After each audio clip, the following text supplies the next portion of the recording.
really delighted to see your faces, and I'll try to make it as entertaining as possible. Thank you for that generous introduction, Dr. Donlin. Like she said, I graduated in 1994 and really haven't been back on campus since then. So it's a great honor to come back here now, and it just reminds me how wonderful time is. I've been spending all day with friends like Dr. Art and Dr. Sharon, Dr. Olson and Soileau, who I've known for 30 years, and meeting new friends yesterday in classes, and I'm so touched to see all of you here, and I hope it's the same kind of life-changing experience that it was for me. Because the Boucherie I wrote 25 years ago, as I told some of the classes yesterday, and haven't much looked at since, I'll give you a taste of that. Some of you have already read it, and then I wanted to read a little something newer. So I'll read about 10 pages of the Boucherie, and then we'll switch gears, and I'll read the first chapter of my novel, which is another 10 pages or so. Think we can make it? Yeah. Okay, I'll check in from time to time, see how it's going. Okay, the Boucherie. Of course, it would be exaggerating to say that Slug had so estranged himself from the neighborhood that a phone call from him was as astonishing to Della as, say, a rainfall of fish, or blood, or manna, and as baffling in portent. Still, as Della stood, phone in hand, about to wake her husband Alvin, who was sleeping through the 6 o'clock news in his recliner, she sensed with a sort of holy clearness of heart that what was happening on the television, 2 cows dropping down through the trees and onto somebody's picnic in the park, was tied, figuratively if not causally, to the call from Slug. Meh, the cows done flew, she thought. It's been a while since I've done a Cajun accent. Apologies. Okay. The anchor woman for the Baton Rouge News announced that a livestock trailer carrying over 100 head of cattle on their way to processing had plunged over the entrance ramp railing at the Interstate 10-110 junction that morning. Anybody know where that is? Yeah. Okay. The driver had been speeding, possibly drunk, definitely decapitated. More than a dozen of the cattle were crushed outright. Several others survived the wreck, only to climb over the edge of I-110 and drop to their deaths in the park below, while the remaining 70 or so, dazed and frightened, fled down the interstate or into the leafy shelter of the surrounding neighborhoods, followed by a band of cowboys called in for the impromptu roundup. 53 of the 70 cows had been recovered already, and all carcasses promptly removed from the roadway in time for the evening rush. Calls were still coming in, however, from kids who had a cow tied with cable to a signpost on their street, from riverboat gamblers who saw a small herd grazing on the levee downtown, from a state representative who stepped in a sizable patio on the lawn of the Capitol. The search would continue into the night. It was not the first time an 18-wheeler had gone over that railing, Della remembered. Back in the late 70s, absurd but true, some poor woman driving northbound on I-110 was killed when 40,000 pounds of frozen catfish dropped on her Volkswagen. Della thought then, as she did now, that it was certainly a shame to lose all that meat with so many people starving in this world. When Alvin finally snorted himself awake, he first tried to make sense of the man on horseback in a cowboy costume, waving a lasso at a boxy red shorthorn under the statue of Huey Long, before he noticed his wife in the doorway, waving the phone and hissing, "Saslug, Saslug." Alvin yanked the lever on his recliner, sending the footrest down with an echoing concussion that catapulted him up and out. "Saslug," he said. The name dropped out of his mouth in the Cajun French way with a drawn-out "ugh." "Let me talk to him." Della held the phone out, covering the mouthpiece with her palm. "Poor thing, you can't hardly understand what he says." She rushed to a notepad on the coffee table and scribbled Slug's name under the names of her 4 children and 5 grandchildren, all scattered to the ends of the earth. Next to Slug's, she wrote, "Visit, cook, clean." Tomorrow, in a quiet moment, the list of names on the notepad would be passed to Pearl, then from Pearl to Estelle, from Estelle to Barbara, and on down the telephone prayer line. Alvin squinted at her and leaned into the phone. "What?" he said gently. He said quietly. Quoi t'as dit? Della thought regretfully of how foolish Slug's wife Camille had been. A doctor had told Camille she needed to watch her cholesterol, so she cut all meat but chicken from their diet and would not at all countenance an egg. They stopped visiting their neighbors, terrified of the gumbos and etouffees that threatened their blood at every house. At church each Sunday for 2 years, the neighborhood watched Camille grow thin and papery, painted with watercolor bruises, and when she finally died of pneumonia, no one wondered why. Many now attributed Slug's present condition to the 2 years he'd been deprived of meat's vital nourishment. Why else would the removal of a tiny melanoma turn into an infection that, having started at such a small place by Slug's ear, now crept fast over his face like mold on bread? It was so simple. Why couldn't the doctors see? Huh? Alum said. Vache? Alvin wasn't much of a carpenter. Measurements bored him and he didn't have the tools or the fascination with things intricately wooden. While a gibbet did not have to be intricate, only sturdy and built to fit inside his 14 by 20 foot garage, Alvin couldn't even vouch for that. But Claude, down the block, could do amazing things with wood. He made reclining porch swings out of cypress that never rotted. He whittled his own fishing oars. Many years ago, Claude had helped Alvin right a fallen chicken coop in exchange for a dinner of the last pullet left alive. Because Alvin could not build, he butchered, and he was not so sure, despite what his wife said, that the stink of guts and mess of feathers or the old ways of village barter were at all worse than the mad relay of the Winn-Dixie on senior discount days. He and Della in separate lines, each with the limit, 2 9-cents a pound turkeys, then the dash for the car, turkeys into the trunk, and right back for 2 more each at different registers before some faster senior citizen in one of those go-karts snatched them up. These cheap and plentiful turkeys provoked his wife's instinct to hoard. In 3 deep freezers, Della had turkeys for the next 5 years' holidays, and they were not to be traded, these hard-earned birds. At the same time, she fussed, she threatened, no more live chickens, no more rabbits, no more pigeons, doves, squirrels, and traps. She griped that she would never live to see the end of this meat. Around the neighborhood, though, Alvin's garage butchery was held in the highest esteem, so for Alvin's promise of a fresh brisket and sweetbreads, Claude traded woodworking consultation, even at this late hour. He took one look at Alvin's paper towel blueprint and smeared on a few changes with a leaky pen. That's how they do for deer, he explained, but deers aren't near as heavy. Us, we used to do it from a tree, Alvin said. Us too, Claude said, from the same place, you know. He traced over Alvin's lines until the paper towel split into a fuzzy stencil of an A-frame, deliberating aloud over weight limits and angles. Then he drafted his own design on the back of a receipt from his wallet. To the basic frame, he added a crossbar with 2 hooks. He attached the crossbar to a block and tackle that could be tied to a truck, in case the bare strength of all the neighborhood's aging men wasn't enough. He even drew the truck. He was dying to ask, Alvin could tell. You got him tied in your yard right now? Oh, no, man, Alvin said. He went in those Indians' yard. Slug said we better come get him quick before that little lady gets scared and calls the cops. He's a peculiar fellow, Slug. Oh, yeah, he is. A moment of silent contemplation passed in observance of Slug's peculiarities. It had been a long, long time since anyone had seen Slug up close. It had been a long, long time since Slug had participated in the give and take. The Indians were actually from Sudan and had been living in the house next to Slug's for 3 years now. Through the mail carrier, Della stayed informed about them and their funny ways. There was a mother named Fatima, a littler girl, and the oldest, a boy. Their last name was Nasruddin. They sometimes got packages of meat frozen over dry ice and labeled perishable from Halal Meats Wholesale through overnight mail. There had been no sign of a father, but they had twice received official-looking letters from Sudan. Wasn't Sudan, Della guessed, a part of India? She never thought to look it up. When the Sudanese family first moved in, the woman and the 3 children on their own, the neighborhood watched from windows and porches. After hauling each heavy piece of furniture from truck to house, the mother and son, both so small and narrow, stood panting in the driveway while the little girls picked at acorns on the ground.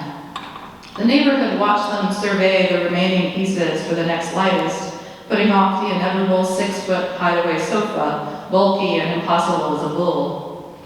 The bright flowered shawl wrapped around the woman's head was wet with sweat and kept sliding off. When Alvin and a few other men offered to help, the woman waved them away. She and her children climbed into the truck and surrounded the sofa. They pushed. Not heavy, she said. The sofa shifted only slightly toward the loading ramp. Her shawl slipped off again, but this time she untied it and draped it over her shoulders like an athlete drapes a towel and said, "Thank you." The men, so ox-like and unsmiling, might have seemed presumptuous, a little crude, even threatening, perhaps, advancing uninvited onto her lawn. And still, Alvin thought it was a shame she didn't have someone to help her get along in a strange place, tiny as she was with 3 kids. For months, the neighborhood watched as the woman came and went at odd hours in familiar uniforms of food service and checkout counters, with her long hair pulled tight into a bun at the back of her neck.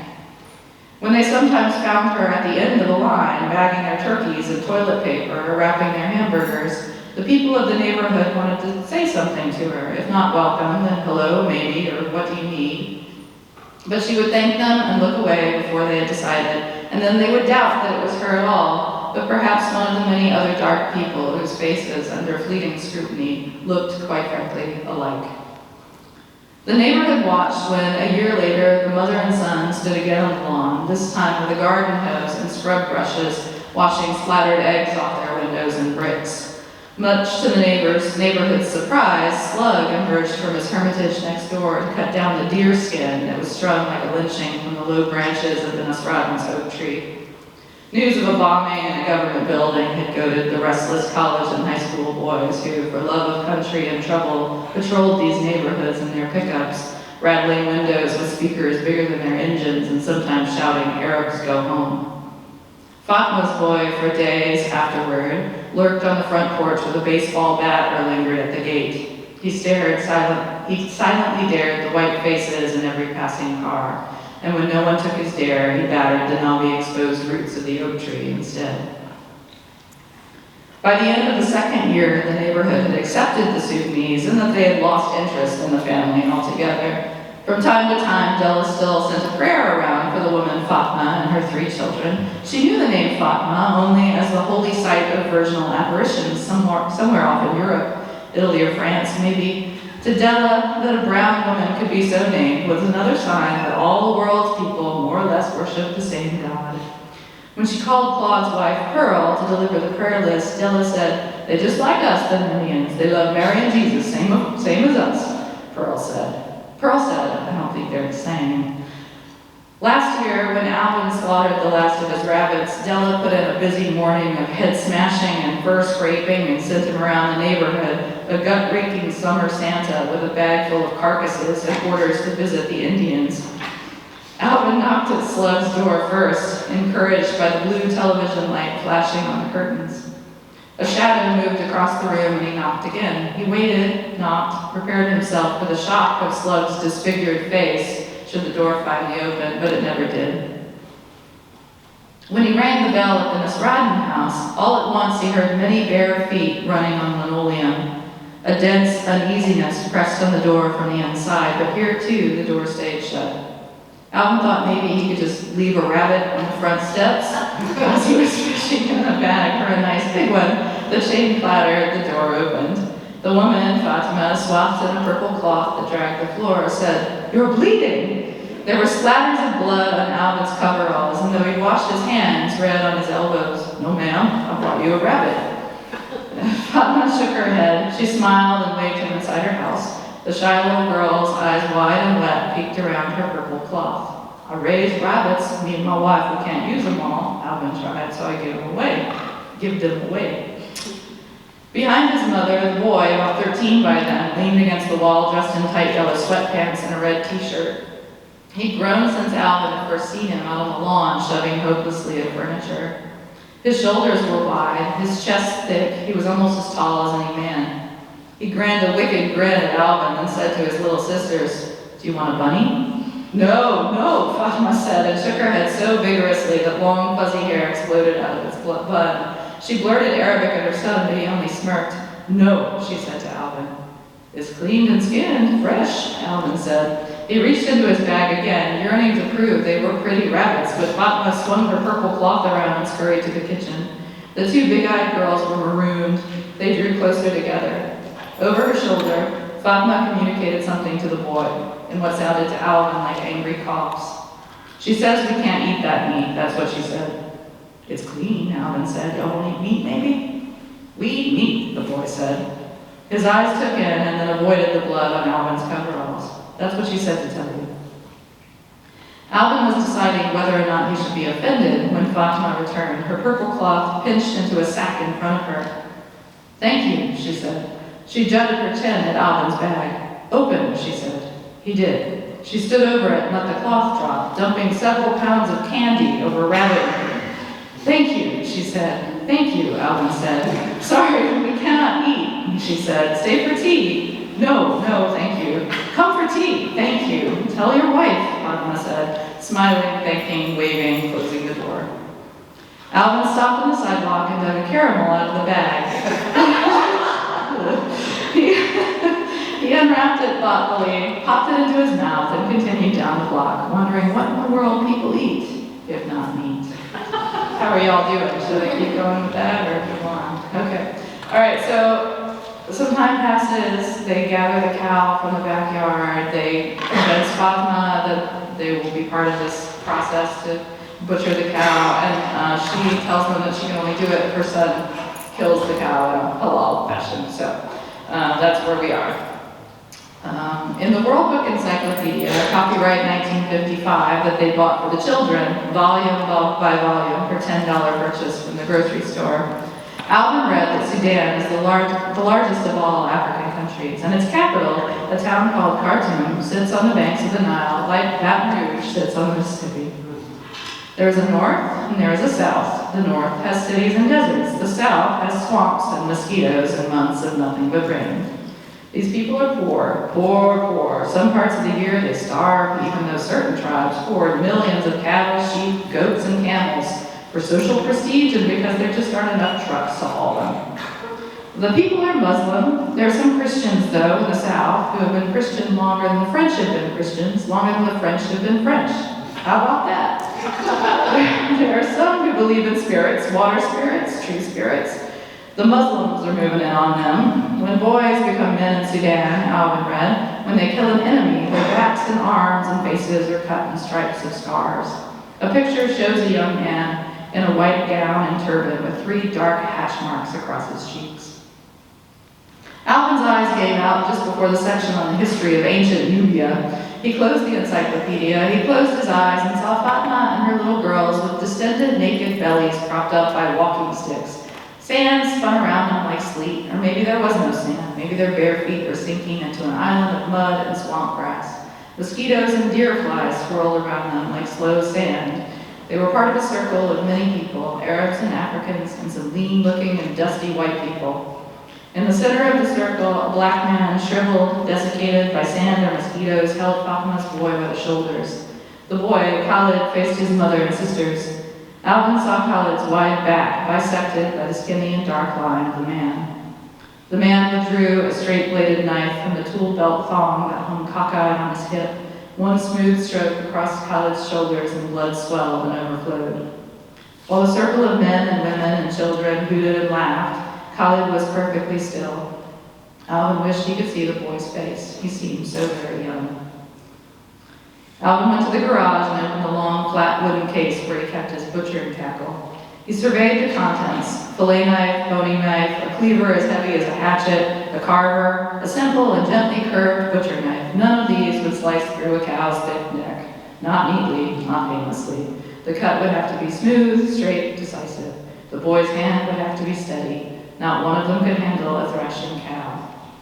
Then he thought of the 30-inch blade from his riding lawnmower and spent the rest of the afternoon sharpening it in the backyard so as not to upset the cow. Round and round on one side and the other, Alvin honed the blade against the whetstone. There could be no nicks or dull spots. He knew from cutting his own hand so many times that the dull knives hurt worse, while he never felt the nick of a sharp one. So he sharpened and sharpened, took a break for a glass of wine, and sharpened some more. The boy came early in the afternoon. Mama sent this, he said. He had an armful of old newspapers and a nearly empty roll of butcher paper. Before sending him home, Alvin took him out to the garage. With the garage light on, they both looked smaller, the boy and the cow. big but not quite fully grown.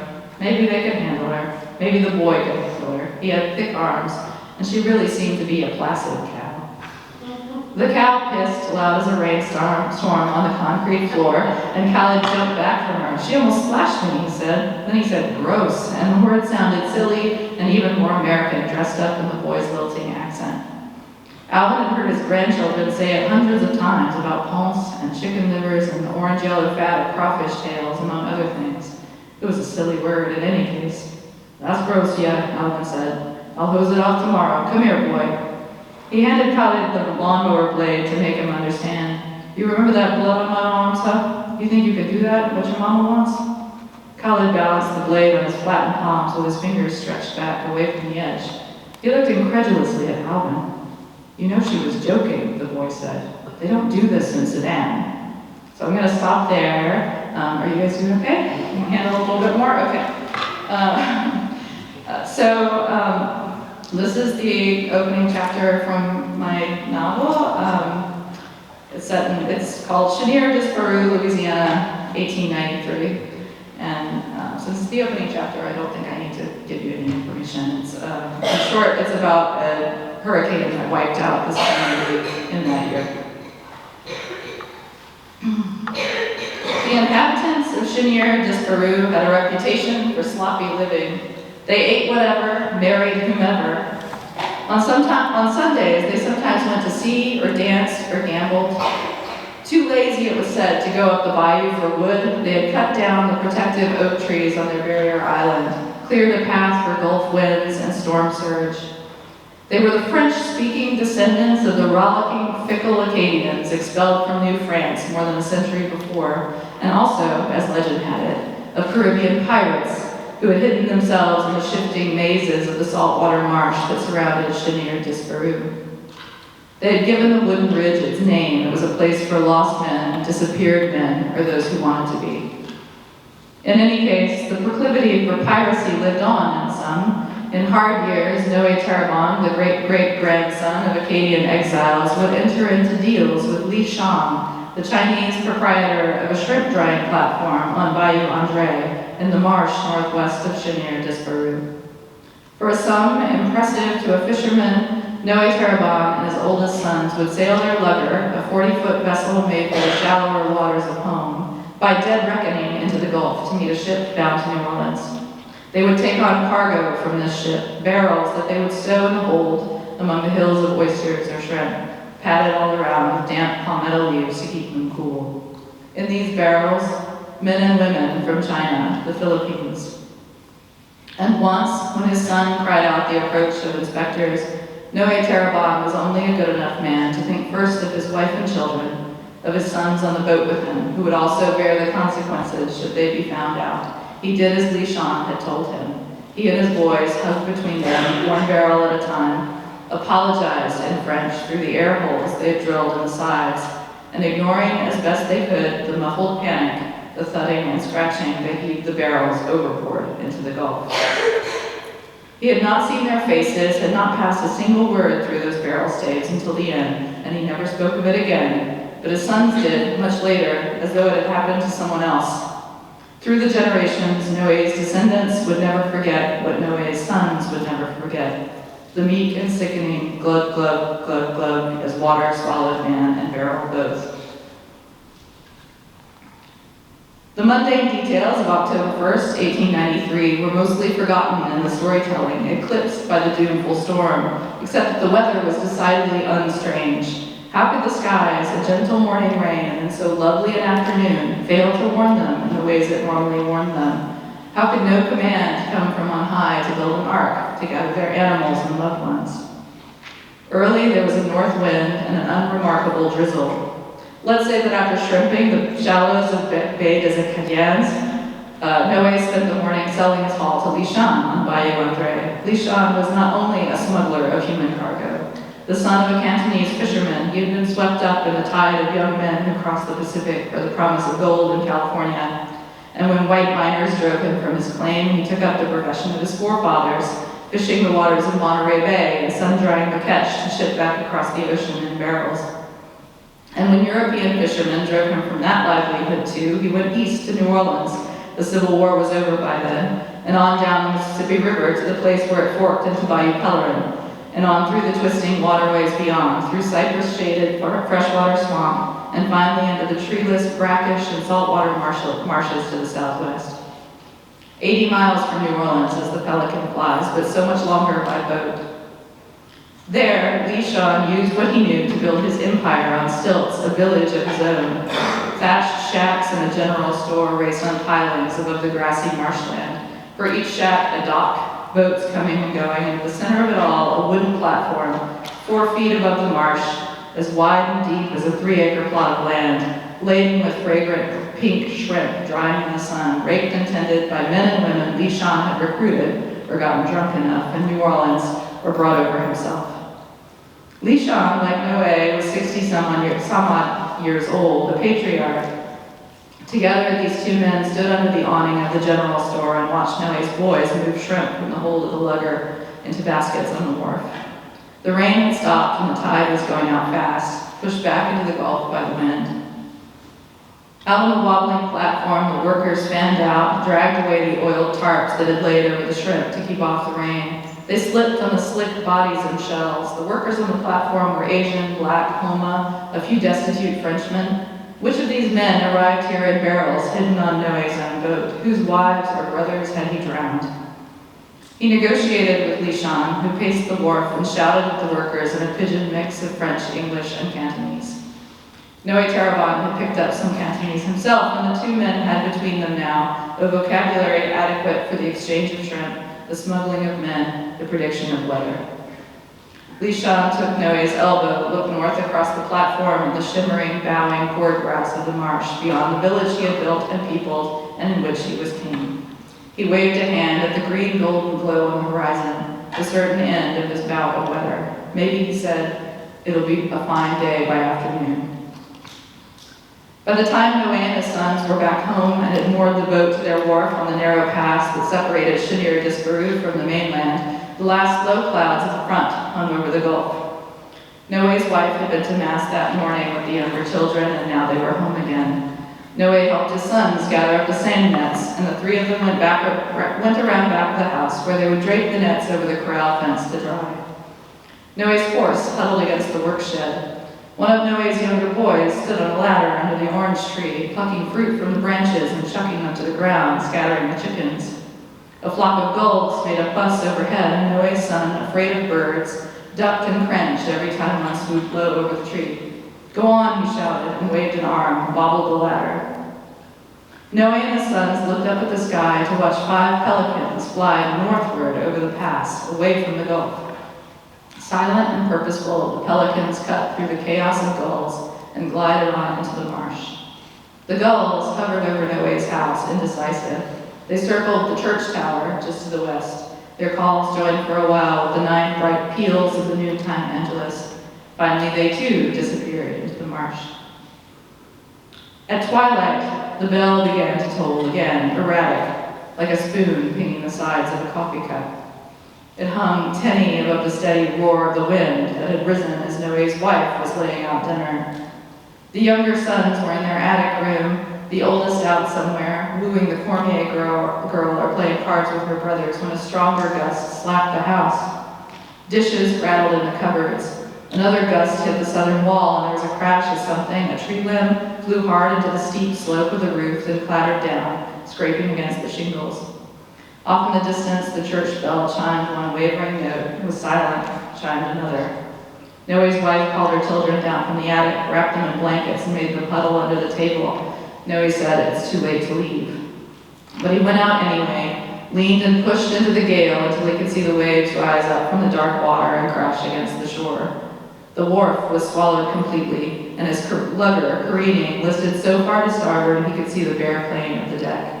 No rain yet, but across the water, the whispery glow from the setting sun lit the northern face of the storm. Inside, they crouched against the noise of the wind. The house was creaking and groaning, but Noé knew the strength of every crossbeam, and the house, he believed, would hold. It was a bad storm, but they had seen storms. Only 5 weeks before, another one hit further west, and in no memory, living or recorded, had 2 storms struck the same coast in one season. If it was bad, how bad could it be? But there was water coming under the door and up through the cracks in the floor. Noe's wife lifted the smaller children onto the table. The larger ones got themselves up on cupboards. Noe lit a lantern and another, gave one to his wife. If the flood came higher, they would go upstairs. When the water had soaked Noe's boots and risen to his shins, something knocked against the door, or rather someone did, and Noe's wife slid away the bolt and the door swung wide, sent waves through the flood that slapped against the cabinets and carried a pair of shoes across the room. It was their oldest son, huddled under his tinted coat, sludge-soaked, and behind him, 20 or more people, a few gathered on the porch helping others out of churning waters, men with children on their shoulders, women dragging their heavy drenched skirts. They crowded Noe's house, filled the place with the mineral smell of mud and sea. More than 60 of them had been pressed together in the Cormier's house, a bit higher on the ridge, but nearer to the Gulf, when the house collapsed under the force of the wind. Somehow they got out, waded, or swam toward the only light that they saw. "Listen," said one, "do you hear that? It's the bell." "No, it isn't." Or it was, but above the bell, a higher, quieter tone, bobbing up in swells and sinking, from no clear direction or from every direction, shouts, cries. Near midnight, the sea calmed, the wind died, the water drew back from the house, left a thick, stinking silt across the floor. Noe unlatched the door, stepped onto the porch with a few of the men. They heard now in the distance a whoop, and they whooped too, calling across the water. Noe lowered himself into the flood that lapped at the top step of the porch, about as high as it had ever risen before, and he waded toward the floating white belly of his overturned flatboat, tangled in the moorings of the lugger, still tied to the pilings of the wharf, though the deck, it seemed, was gone. Above, a mess of stars, a thin moon, everywhere the mirroring flood. Noe set right the skiff, found a floating limb for a push-pole. The men on the porch gave him a lantern, and one of them, his neighbor, Jean Cormier, jumped into the boat beside him. Cormier, at the prow, raised the lantern, revealed in the circle of light a bobbing tangle of sargassum weed, a swimming snake, a child's cloth doll, and beyond the light, what? Noe followed the sound of voices, moved the skiff toward a flickering in the church tower. The storm, he knew, was only taking a breath. They didn't have much time before the eye passed, an hour or two at most. "Here," called a woman, clinging to a barrel. Noe and Jean Cormier pulled her into the skiff. A little further and again, "Here, here," this time an old man, a young man, a woman. Noe knew them all, Melchior and Helene and Marie Gaspard, Leon Boudreau, Rudolph Landry, Lucien Picciola, and on, swept into his path from all over Chenier Disparu.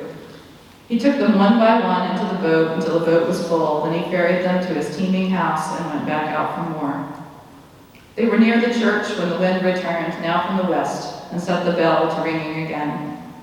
Noe looked up toward the light in the steeple, where a silhouette, the priest, gestured toward a darkness in the water, and when Jean Cormier cast the lantern there, they saw it was a man, Phil's Perrin. Yes, that was Phil's, holding onto the slippery hand of a girl and hugging a tree limb under one arm. The girl's eyes rolled back, her head kicked helplessly by waves. Noe leaned over the side of the boat, reached out with the oar. The water was breaking across the bow, the flood lifting them, the wind pushing them further from the house. "You can't help her," shouted Noe. Phil let her go. But the man would not let go, would not grab the oar, and he and the girl were swept away. When the storm was again at its full raging strength, more than 70 people were sheltered in the Terrebonne house, brought there by Noe himself, or having found their way, wading, swimming, paddling, afloat on unhinged doors, the ruins of their homes. They were packed into this house in the damp, in the dark, shoulder to shoulder in a single ground floor room. Children riding the backs of their fathers, grandparents linked arm in arm to keep themselves upright, and outside with the wind, flood, roaring sea, and the bell in the distance, and here, Noe with his lantern, hip deep in flood, arguing. They could hear it in every corner of the house, above the wind, the hammering rain, with a group who wanted to leave, who did not trust this house to stand the storm. But where would they go? At least here was a roof. Yes, they said, a roof under which they might drown, a roof that might come down on their heads. More souls pushed toward the door. Noe stood his ground, blocked their passage. He held up the lantern, lit their faces. Here were his neighbors. When his wife led more than 70 up to the attic, impossible to imagine how they fit together under those eaves, crouched away from a hole the wind had blown in the roof, piled on each other's laps, smelling each other's terror. There were 3 who would not go. 2 shouted at Noe to move aside. 1 folded her arms over her head, could not get her breath. The walls of the house tilted and groaned. The bell had stopped altogether, the church tower down. There was no time, there was no time. Noe left the 3, went up to his wife and children and 70 neighbors, and downstairs they tugged at a door that would not open, and all at once the walls gave, the upper floor came down on the lower. A New Orleans newspaper printed a photograph of Noe Terrebonne taken in the days after the storm. The photo's caption says, "Rescuers and survivors from Cheniere Disparu, 1893.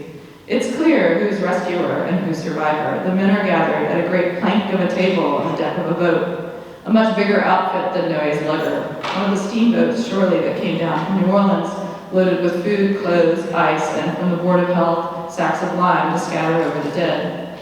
The rescuers, 4 men in bowler hats, coats, and ties.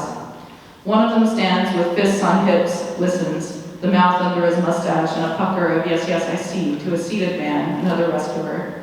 They, these rescuers, are likely discussing practical things, how to navigate a bayou clogged with debris, on whom which task will fall when they reach the Cheniere.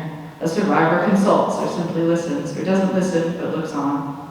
The survivor, Noe Terrebonne, wears the blank face a man wears when his wife, his children, cousins, neighbors, friends will be recorded as numbers only. Broussard, Erast, lost, 10, saved, 2.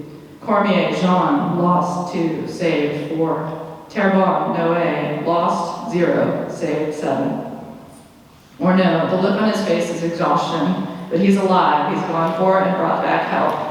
There are bodies to bury, what's left of his house to salvage, but he hasn't yet taken stock of his losses, and he's been away for 3 days, carrying the news to New Orleans, northward through a tangled maze of bayous and flooded marsh, an 8-hour journey by boat under the best circumstances, so he does not know how many are gone. When he left, his wife was crouching on the slanting roof of their collapsed house, leaning out over the gutter for an orange bobbing on the floodwaters. A dozen more women, a few children crowded behind her. They straddled the roof peak or they reclined on it. The men dropped into the flood, wading chest deep toward the places where their houses and boats used to be. At dawn, Noe found his own boat exactly where he'd moored it, mud spattered but upright, afloat, and his neighbors wondered at this miracle as they would wonder at the smaller miracles they would uncover in the next days. The mystery that spared their most fragile, most trivial possessions, teapots, porcelain icons, nestled perfectly intact in the mud, or perched exactly as they had been on the mantle of a still upright chimney, but not the houses themselves, not their children and wives. Noe and his son traveled slowly up Voisin Canal toward Bay Saint-Honoré, steering around wreckage, afraid every moment of losing the canal and going aground on the hidden bank.